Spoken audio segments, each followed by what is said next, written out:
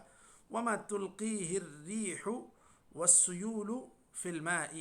اسی طرح ہوا کچھ لا کے ڈال دیتی ہے، سیلاب پانی میں کچھ لا کے ڈال دیتا ہے، من الحشیش گھاس پوس، والتبن ونحوہما لأنه لا يمكن صون الماء عنه. اس طرح یہ جو کیا کہتے ہیں، اب عام زبان میں اگر کہیں گے بہت سارا کچرا آ کے گر جاتا ہے تو اس کچرے کے آ کے گر جانے سے یہ پانی سیلاب کے وقت میں آپ دیکھتے ہیں کہ پانی کا رنگ بہت زیادہ گدلا ہو جاتا ہے، مٹی کا کلر ہو جاتا ہے. تو صرف پانی کا کلر آپ دیکھ رہے ہیں کہ بدلا ہے تھوڑا سا، تو اس کی وجہ سے اس کی طہوریت ختم نہیں ہوگی، الا ہے کہ وہ پوری طرح کیا کہتے ہیں وہ مٹی مٹی ہو جائے گا تو پھر وہ پانی تو وہ گندا ہو جائے گا. یا اس کو یہ کہیں کہ وہ پانی نجس نہیں ہے لیکن آپ کی طہارت کے کام نہیں آئے گا، یعنی کہ انسان منہ میں ڈالے گا تو پوری طرح مٹی ہی محسوس ہوگی اس میں. اتنا اگر بدل جائے، یعنی کہ سیلاب میں بھی وہ کیا کہتے ہیں بہت تباہ کن سیلاب آ جائے تو شاید اس کا زیادہ اثر ہو جائے گا، ہر طرح کی گندگی اس میں شامل ہو جائے گی، تو اس صورت میں پانی بہت زیادہ بدل جائے گا. لیکن عموماً جو چھوٹی موٹی بارشیں ہوئیں اس کی وجہ سے پانی میں کسی قسم کی جو تبدیلی ہوتی ہے اس سے پانی اپنی تطہیر کی صفت کو نہیں کھوتا ہے. لأنه لا يمكن صون الماء عنه. آپ مثال کے طور پر ان سارے مسائل کو وہاں دیکھیں جہاں پر چھوٹا سا تالاب ہو، چھوٹا سا کنواں ہو، بارش ہوئی تو اس کا اثر ضرور وہ قبول کرے گا کنواں یا تالاب. ایسی ساری چیزوں سے وہاں پر اس کو محفوظ کیسے کیا جا سکتا ہے؟ یہاں تو کسی قسم کی حفاظت کی کوئی تدبیر بھی نہیں ہوتی ہے. تو اس طرح یہ ساری چیزوں کے گرنے سے، پتے، کچرا، گھاس، ایسی ساری چیزیں آ کے گرنے سے پانی اپنی تطہیر کی صفت کو نہیں کھوئے گا. ان ساری چیزوں کے لیے وہی حدیث دلیل بنے گی، الماء طہور لا ينجسه شيء. اچھا اس کے بعد یہاں سے دوسرے پانی کی دوسری قسم کی بحث شروع ہو رہی ہے. جی مشائخ پڑھیں، کون پڑھ رہے تھے؟ شیخ وہ کبریت اور ڈامر کی جو بات کر رہے تھے اس سے بھی کوئی اثر نہیں ہوگا کیا شیخ؟ نہیں ما تغیر بھی نہیں ہوگی. جی نہیں ہوگا، کیونکہ بہت سارے جگہوں پہ تو جو ہے نا مثال کے طور پہ پانی کو روکنے کے لیے کہیں جگہ بنائی جاتی ہیں تو پانی لیک نہ ہو اس کے لیے ڈامر کو استعمال کیا جاتا ہے. سمجھ رہے ہیں آپ؟ ایک گڑھا بنا ہے مثال کے طور پہ پانی روکنے کے لیے، تو بسا اوقات جی اس کو صحیح طور پہ اس کے اندر پانی روکنے کے لیے ڈامر کو جان بوجھ کر لگاتے ہیں. جی سمجھ رہے ہیں؟ تو اس سے کیا ہوتا ہے اس کی حفاظت ہو جاتی ہے. اور عموماً یہاں پر اب جو واٹر پروف کا ہے کہ جو چھتوں میں استعمال کیا جاتا ہے جہاں ڈبل فلور ہیں، اوپر حمام ہے، اس کے نیچے اب جو منزل ہے اس میں پانی نہ رسے نہ ٹپکے، اس کے لیے جو ہے وہاں پر بھی ڈامر ہی کا استعمال ہوتا ہے تاکہ پانی نیچے نہ اترے. تو یہ جان بوجھ کر اس کو استعمال کیا جاتا ہے. تو یہ گندگی نہیں ہے، یہ نجاست نہیں ہے کہ اس کا اثر اگر آپ محسوس کریں تو اس کی وجہ سے پانی کی تطہیر کی صفت ختم نہیں ہوگی. ٹھیک ہے شیخ، تو پڑھیں. اب تک تو الماء الطہور کی بحث ہو رہی تھی، اب پڑھیں الثانی طاہر یجوز استعمالہ فی غیر رفع الحدث. یہاں سے اور 8-10 منٹ پڑھ لیتے ہیں. کہاں ہیں شیخ؟ کون پڑھ رہے تھے؟ شیخ رفیق؟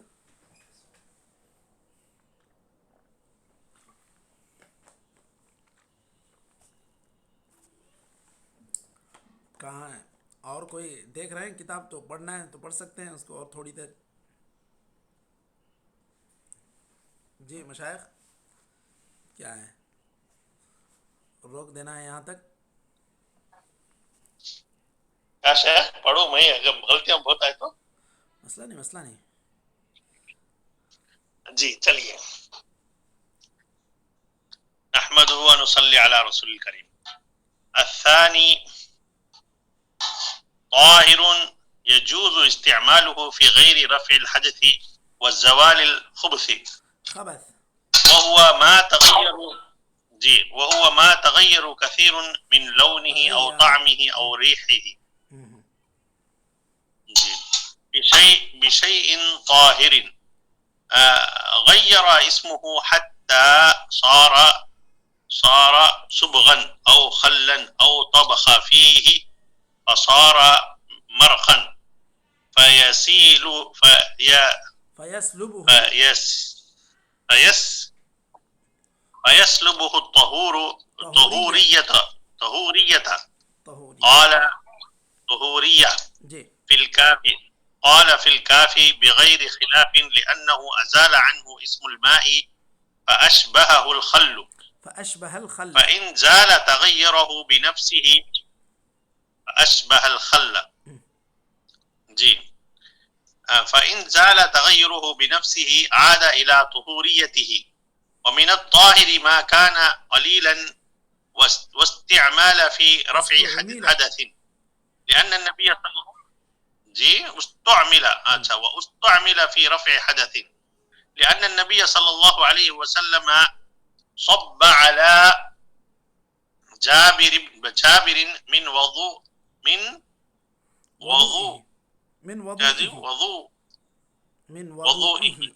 من وضوئه. أيوة. جی. صب على جابر من وضوئه رواه البخاري. وفي حديث صلح الحديبية وإذا توضأ صلح الحديبية وإذا توضأ كادوا يقتتلون على وضوئه ويعفى عن يسيره وهو ظاهر حال النبي صلى الله عليه وسلم وأصحابه لأنهم يتوضؤون من الأقداح. ٹھیک، چلیے یہاں تک آگے پڑھو. یہاں تک رک جائیں. ٹھیک ہے. دیکھیے ابھی ہم لوگوں نے دو قسمیں پڑھی تھیں.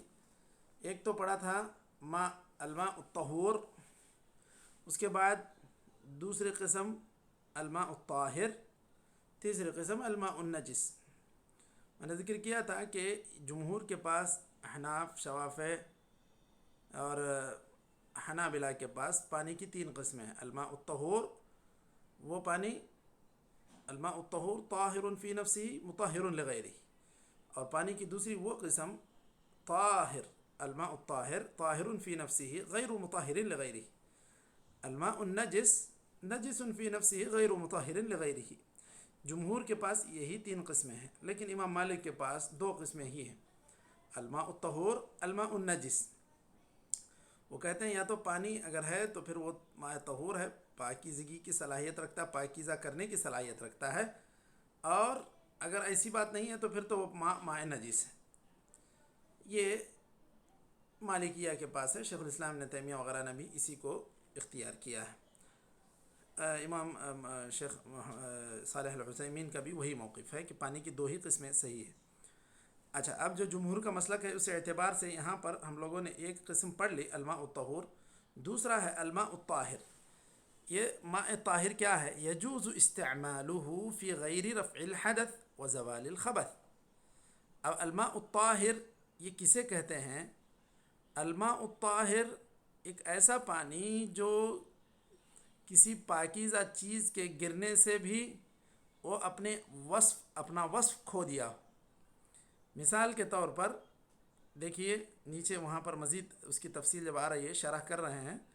طاہر یجوز استعمالہ فی غیر رفع الحدث، یہ ایسا پانی کہ اس کو رفع حدث کے علاوہ کے لیے آپ استعمال کر سکتے ہیں. مثال کے طور پہ آپ کو صحن میں بیٹھنا ہے، آپ اٹھتے بیٹھتے ہیں وہاں پانی مارنا ہے، پانی مار دیں گے، اور وہاں پر آپ بیٹھ سکتے ہیں، کوئی ماء نجس نہیں ہے۔ لیکن اگر آپ اس پانی سے جو ماء طاہر ہے اس پانی سے آپ اگر جنابت کا غسل کرنا چاہیں تو اس کے اندر تطہیر کی صفت نہیں ہوگی، اسی لیے وہ کہہ رہے ہیں یجوز استعمالہ فی غیر رفع الحدث و زوال الخبث، اس کے اندر چونکہ تطہیر کی صفت نہیں ہے اس لیے ازالت النجاسہ کے لیے بھی آپ اس کو استعمال نہیں کر سکتے یا رفع حدث کے لیے بھی استعمال نہیں کر سکتے۔ اس میں ہم نے راجح بات یہ بتلائی کہ پانی پاک ہے، اس کو کوئی چیز نجس نہیں کر سکتی، تو پھر ایسی صورت میں یہ رفع حدث کے لیے استعمال نہیں ہو سکتا، ازالت نجاسہ کے لیے استعمال نہیں ہو سکتا۔ یہ جو تفریق حنابلہ کے پاس ہے یہ صحیح نہیں ہے، بلکہ پانی تو ماء طاہر جسے اب کہہ رہے ہیں وہ اگر اس کے اندر پانی جس کو کہا جاتا ہے اگر وہ پانی ہے تو پھر اس کے اندر تطہیر کی صفت باقی ہے۔ ان کا جو موقف ہے اسی اعتبار سے یہاں اس کی تفصیل ہے، وهو ما تغیر کثیر من لونه او طعمه او ریحه بشیء طاہر۔ الماء الطاہر ما تغیر کثیر من لونه او طعمه او ریحه بشیء طاہر، اس کو کہتے ہیں ماء طاہر۔ مثال کے طور پر آپ وہاں اوپر کوئی چیز رکھے تھے کہ اس کے اندر گر گئی اچانک آپ کے ارادے کے بغیر، نیچے بکیٹ تھی، نیچے بالٹی تھی، مثال کے طور پر شیمپو کا ڈبہ رکھا ہوا تھا یا صابن ہی مان لیں، صابن کا جو پاؤڈر ہے وہ رکھے تھے، آپ لینے کے لگے حمام میں، کچھ ڈبہ گر گیا ہاتھ سے، آپ کا پانی کی بکیٹ میں آ کے گر گیا، اب وہ تو صابن کا پانی جیسے ہو جائے گا، اگر آپ اس کو جتنا ہلائیں گے تو وہ اتنا ہی زیادہ وہ صابن کا پانی ہو جائے گا۔ لیکن یہ جو پانی اس کے اندر پاؤڈر، صابن کے پاؤڈر وغیرہ کے گرنے کی وجہ سے، جو شیء طاہر کے گرنے کی وجہ سے اب اس کا